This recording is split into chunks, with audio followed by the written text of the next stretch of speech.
بسم اللہ الرحمن الرحیم۔ اسلامی کہانی کے معزز دوستوں، السلام علیکم۔ دوستوں، آج کی اس ویڈیو میں ہم حضرت علی رضی اللہ تعالیٰ عنہ کا ایک ایسا واقعہ بیان کریں گے جسے آپ نے شاید پہلے نہیں سنا ہوگا، اور یہ ایسا واقعہ ہے کہ جسے سن کر آپ کا دل باغ باغ ہو جائے گا۔ بس آپ سے ایک گزارش ہے کہ آپ ویڈیو کو آخر تک ضرور دیکھیے گا۔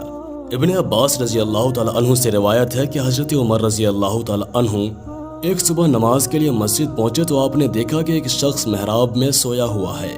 آپ نے اپنے غلام کو حکم دیا کہ اسے بیدار کیا جائے۔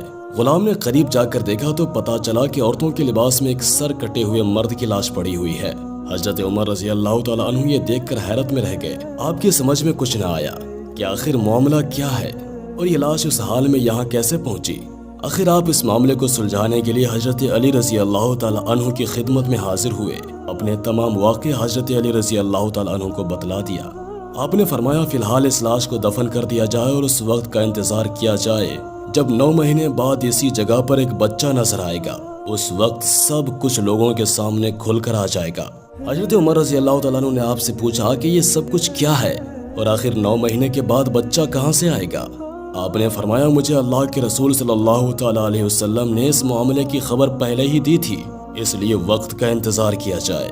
وقت گزرتا گیا اور ٹھیک 9 مہینے کے بعد جب ایک صبح حضرت عمر رضی اللہ تعالیٰ عنہ مسجد میں داخل ہوئے، اسی جگہ پر جہاں کچھ دنوں پہلے ایک سر کٹے ہوئے مرد کی لاش ملی تھی، اسی محراب سے ایک بچے کے رونے کی آواز آئی۔ آپ قریب گئے اور اس بچے کو گود میں اٹھا کر بے اختیار فرمایا بے شک اللہ کے رسول صلی اللہ علیہ وسلم بھی سچے ہیں اور ان کے چچا کے بیٹے حضرت علی بھی سچے ہیں۔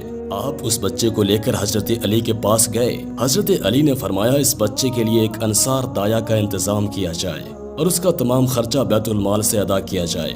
آپ کے حکم کے مطابق ایسا ہی کیا گیا۔ کچھ دنوں بعد عید رمضان آئی۔ حضرت علی رضی اللہ تعالیٰ عنہ نے فرمایا اس بچے کو اچھی پوشاک پہنا کر عید کے دن مسجد میں لے جایا جائے، اور دایا کو حکم دیا کہ جو عورت اس بچے کو پیار کرے اور یہ کہے کہ اے مظلوم ماں کے بیٹے، اس عورت کو میرے پاس لایا جائے۔ دایا آپ کے حکم کے مطابق بچے کو اچھی پوشاک پہنا کر مسجد لے گئی۔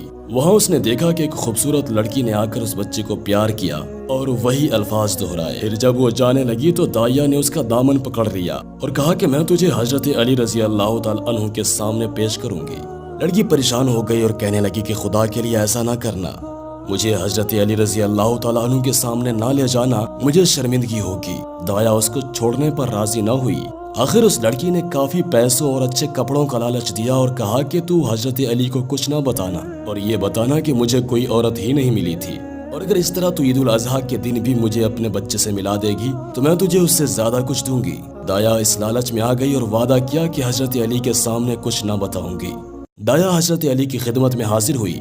حضرت علی نے پوچھا تو دایا نے جواب دیا کہ مسجد میں نہ کسی عورت نے اس بچے سے پیار کیا اور نہ ہی کسی نے وہ الفاظ ادا کیے جو آپ نے ارشاد فرمائے تھے۔ آپ نے دایا کا کلام سننے کے بعد فرمایا تو سب کچھ جھوٹ کہہ رہی ہے، سچ تو یہ ہے کہ وہ جوان لڑکی آئی، تو نے اس کا دامن پکڑا، اس لڑکی نے تیرے سامنے التجا کی اور تجھے انعام کا لالچ دیا اور پھر تو مان گئی، اور تو نے یہ بھی وعدہ کیا ہے کہ تو بقرعید کے دن اس بچے کو اس کی ماں سے ملائے گی، جس کے بدلے میں وہ لڑکی تجھے بہت سارا انعام دے گی۔ آپ کی زبان سے سچ سننے کے بعد دایا گھبرا گئی۔ عرض کی حضور مجھے معاف فرما دیجئے، اب میں کبھی جھوٹ نہ کہوں گی، آپ حکم دے تو میں اس عورت کو گرفتار کر کے آپ کی خدمت میں لاتی ہوں۔ آپ نے فرمایا نہیں، اب تم عید کا انتظار کرو، جب وہ تمہیں ملے تو میرے پاس لے آنا۔ بس اب کیا تھا، وقت گزرتا گیا، عید الاضحیٰ کا دن بھی آ گیا۔ دایا بچہ کو اچھی پوشاک پہنا کر مسجد لے گئی۔ ابھی کچھ دیر ہی گزری تھی کہ وہ جوان لڑکی آئی اور بچے کو اپنی گود میں لے کر پیار کرنے لگی۔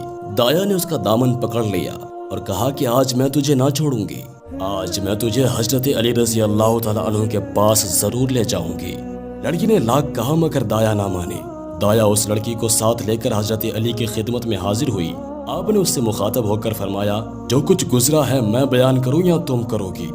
لڑکی نے عرض کی میں خود بیان کر دیتی ہوں۔ لڑکی نے بیان شروع کیا، میرے باپ حضرت عمر بن سعد اللہ کے رسول صلی اللہ تعالیٰ علیہ وسلم کی ہمرکابی میں شہید ہوئے۔ میری ماں حضرت ابو بکر رضی اللہ تعالیٰ عنہ کے دور میں انتقال کر گئی۔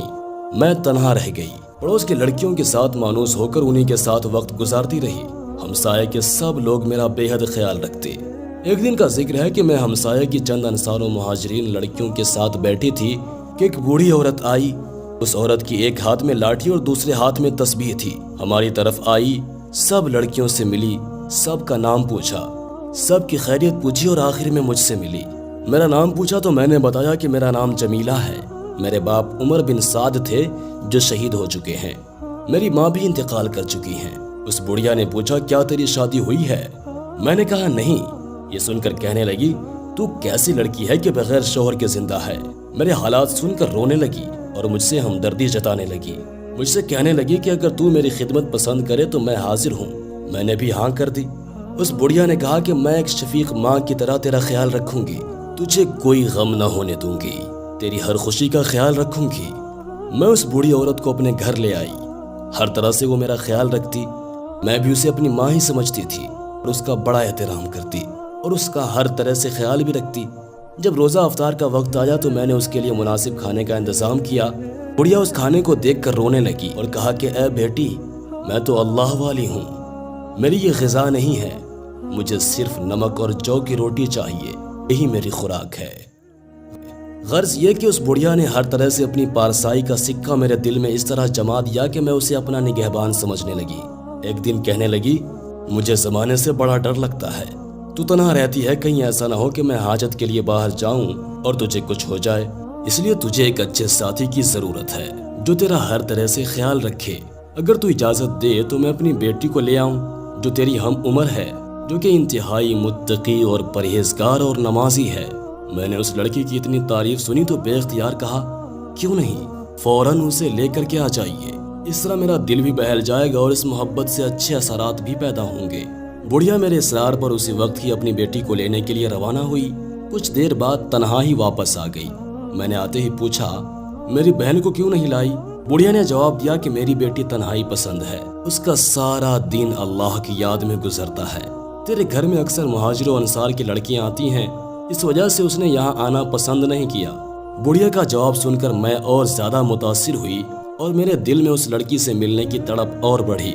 میں نے بڑھیا سے وعدہ کیا کہ اب میں کسی کو اپنے گھر میں نہ آنے دوں گی، آپ فوراً جائیے اور میری بہن کو لے کر کے آئیے۔ بڑھیا میرے اصرار پر اس وقت روانہ ہوئی۔ کچھ دیر بعد ہی بڑھیا ایک جوان عورت کو اپنے ساتھ لے کر کے آئی۔ اس عورت نے اپنے جسم کو چاروں طرف سے چھپایا ہوا تھا، صرف اس کی 2 آنکھیں نظر آ رہی تھیں۔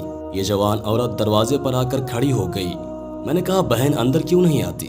بڑھیا نے جواب دیا لڑکی بڑی حیادار ہے، اسے شرم آتی ہے، یہ کہہ کر باہر چلی گئی کہ میں اپنے گھر کو تالا لگا کر کے ابھی آتی ہوں۔ بڑھیا کے جانے کے بعد میں نے اس عورت سے کہا بہن برقع اتار کر آرام سے بیٹھو، یہ تمہارا اپنا ہی گھر ہے۔ اس عورت نے سر کے اشارے سے باہر کے دروازے کو بند کرنے کے لیے کہا۔ میں سمجھ گئی کہ باہر کا دروازہ کھلا ہوا ہے، یہ چاہتی ہے کہ دروازہ بند کر دیا جائے۔ میں دروازہ بند کر کے اندر کے کمرے میں داخل ہوئی۔ وہ عورت اس طرح کپڑا لپیٹ کر پلنگ پر بیٹھی تھی، میں نے ہاتھ سے اس کی چادر کھینچ لی۔ چادر کھینچتے ہی یہ دیکھ کر میں پریشان ہو گئی کہ یہ عورت تو نہیں ہے بلکہ سیاہ داڑھی والا ایک بلند قامت مضبوط جسم والا مرد ہے۔ میں اسے دیکھ کر آپے سے باہر ہو گئی۔ میں نے کہا کیوں مجھ یتیم پر ظلم کرتا ہے؟ خدا کا خوف کر، کیوں میری رسوائی کرتا ہے؟ کوئی دیکھ لے گا تو میں کہیں کی نہیں رہوں گی، خدا کے لیے خاموشی سے یہاں سے نکل جا۔ لاکھ اس کی التجا کرتی رہی مگر اسے مجھ پر رحم نہ آیا۔ اس کے قریب سے اٹھ کر بھاگنا چاہتی تھی مگر اس ظالم نے اپنے مضبوط بازوؤں میں مجھے زور سے سمیٹ لیا۔ اسے مجھ پر رحم نہ آیا، اس نے مجھ پر اپنی گرفت مضبوط کر دی اور میں بے بس اور مجبور ہو گئی۔ چیخ اور پکار اس لیے نہ کیا کہ ہمسائے کے لوگوں کو پتہ چل جائے گا اور میری بے عزتی ہوگی۔ میں اس کے چنگل میں بری طرح گرفتار ہو چکی تھی۔ بالآخر اس ظالم نے مجھ پر ظلم کیا، میری دوشیزگی چاک کر دی۔ یہ کالا مرد اپنی مستی میں مدہوش تھا۔ میں نے قریب پڑی ہوئی چھری سے اس پر وار کیا اور پہلے ہی وار میں اس کی گردن تن سے جدا کر دی۔ جب رات ہوئی تو اس کی لاش مسجد کے محراب میں رکھ دی۔ کچھ دنوں بعد احساس ہوا کہ حمل ٹھہر گیا ہے۔ کئی مرتبہ حمل کو ساقط کرنے کی کوشش کی مگر خدا کے خوف سے ایسا نہ کر سکی۔ آخر یہ بچہ پیدا ہوا، اسے بھی قتل کرنے کا سوچا مگر خوف خدا سے یہ نہ کر سکی۔ آخر اس بچے کو بھی اس محراب میں رکھ آئی۔ تمام حالات سننے کے بعد حضرت عمر فاروق رضی اللہ تعالی عنہ نے فرمایا خدا کے رسول بھی سچے ہیں اور آپ کے بھائی بھی سچے ہیں۔ حضرت عمر رضی اللہ تعالی عنہ نے حضرت علی رضی اللہ تعالی عنہ سے پوچھا اب اس عورت کے لیے کیا حکم ہے؟ آپ نے فرمایا اس شخص کا خون بہا کچھ نہیں کیونکہ وہ ایک گناہ عظیم کا مرتکب ہوا۔ اس عورت پر کوئی حد نہیں کیونکہ اس کی رضامندی کے بغیر وہ شخص اس پر غالب ہوا۔ اس کے بعد آپ نے فرمایا اس بڑھیا کو حاضر کیا جائے تاکہ خدا کے حق کو اس سے مانگوں۔ حضرت علی رضی اللہ تعالیٰ عنہ نے دایا کو حکم دیا کہ بچے کو اس کی ماں کے سپرد کیا جائے۔ دوسرے دن تلاش کے بعد اس بڑھیا کو حضرت علی رضی اللہ تعالیٰ عنہ کی خدمت میں پیش کیا گیا۔ اب بڑھیا نے جمیلہ کو پہچاننے سے انکار کر دیا۔ حضرت علی رضی اللہ تعالیٰ عنہ نے فرمایا، اے بڑھیا، کیا تو قسم کھاتی ہے کہ مجھے اس واقعہ کا کوئی علم نہیں؟ بڑھیا نے کہا، ہاں، میں اللہ کے رسول صلی اللہ تعالیٰ علیہ وسلم کے روضے کی قسم کھا کر کہتی ہوں مجھے اس واقعہ کا کوئی علم نہیں ہے۔ بڑھیا نے اللہ کے رسول صلی اللہ تعالیٰ علیہ وسلم کے روضے کی جھوٹی قسم کھائی۔ قسم کھاتے ہی اس کا چہرہ کالا پڑ گیا۔ حضرت علی رضی اللہ تعالیٰ عنہ نے فرمایا، اے بڑھیا، اپنا چہرہ آئینہ میں دیکھ۔ بڑھیا نے اپنا چہرہ دیکھا تو فریاد کرنے لگی اور حقیقت کا اعتراف کیا کہ میں سب کچھ جانتی ہوں اور میری ہی وجہ سے سب کچھ ہوا ہے، اب مجھے معاف فرما دیجئے، میں اپنے کردار سے توبہ کرتی ہوں۔ حضرت علی رضی اللہ تعالیٰ عنہ نے دعا فرمائی، اے خدا، اگر یہ عورت سچ کہتی ہے اور سچ میں توبہ کرتی ہے تو اسے پہلے حال میں پلٹا دے۔ مگر اس کے چہرے کی سیاہی نہ گئی۔ حضرت علی رضی اللہ تعالیٰ عنہ نے فرمایا، اے لعنتی عورت، تو کس طرح توبہ کی ہے کہ خدا نے تجھے معاف ہی نہیں کیا؟ اس کے بعد حکم جاری کیا گیا کہ اس بڑھیا کو مدینہ سے باہر لے جا کر پتھر مارے جائیں۔ دوستوں، حضرت علی رضی اللہ تعالیٰ عنہ بڑے ہی قابل اور خدا داد صلاحیتوں کے مالک تھے، اور آپ رضی اللہ تعالیٰ عنہ کا علم اتنا وسیع تھا کہ کھال کی بال اور بال کی کھال اداڑ کر کے رکھ دیا کرتے تھے۔ ہمیں امید کرتے ہیں کہ آج کی ویڈیو آپ کو ضرور پسند آئی ہوگی۔ ویڈیو کو لائک کرنے کے ساتھ ساتھ دوستوں کے ساتھ شیئر کرنا ہرگز مت بھولیے گا۔ اپنا اور اپنے پیاروں کا بہت سارا خیال رکھیے گا۔ اللہ حافظ۔